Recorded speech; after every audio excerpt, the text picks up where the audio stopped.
किसी गांव में रमेश और सुरेश नाम के दो दोस्त रहते थे। दोनों बचपन से ही एक दूसरे के साथ खेलते, पढ़ते और समय बिताते थे। उनकी दोस्ती की मिसाल पूरे गांव में दी जाती थी। दोनों एक दूसरे के सुख दुख में साथ खड़े रहते थे। एक दिन दोनों ने तय किया कि वे जंगल की सैर पर जाएंगे। उन्होंने अपने साथ कुछ खाने पीने का सामान लिया और सुबह सुबह ही जंगल की ओर निकल पड़े। जंगल बहुत घना था, लेकिन दोनों दोस्तों को रोमांच का अनुभव हो रहा था। रास्ते में वे पेड़ पौधों और जानवरों को देखकर खुश हो रहे थे। जंगल में थोड़ी दूर चलने के बाद अचानक एक भालू उनके सामने आ गया। भालू को देखकर दोनों डर गए।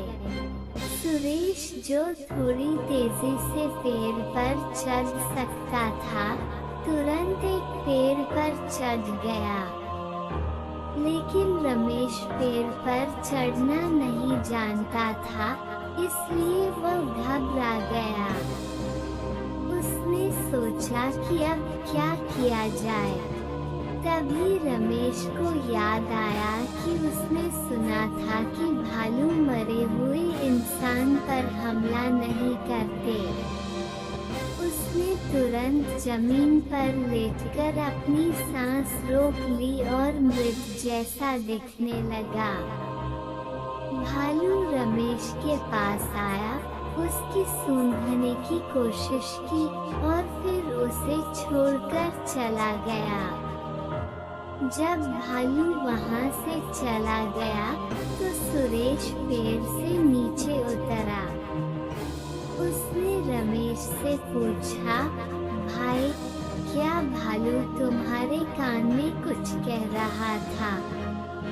रमेश ने मुस्कुराते हुए कहा, हाँ, भालू ने कहा कि जो दोस्त मुश्किल समय में साथ नहीं देता, वो सच्चा दोस्त नहीं होता।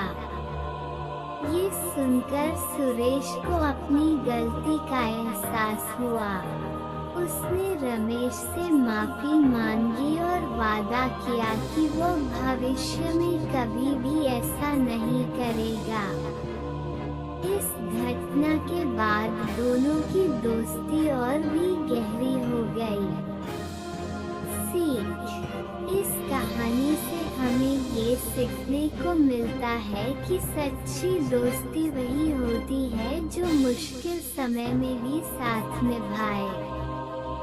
कठिनाइयों में जो दोस्त हमारा साथ नहीं छोड़ते, वही हमारे सच्चे साथी होते हैं।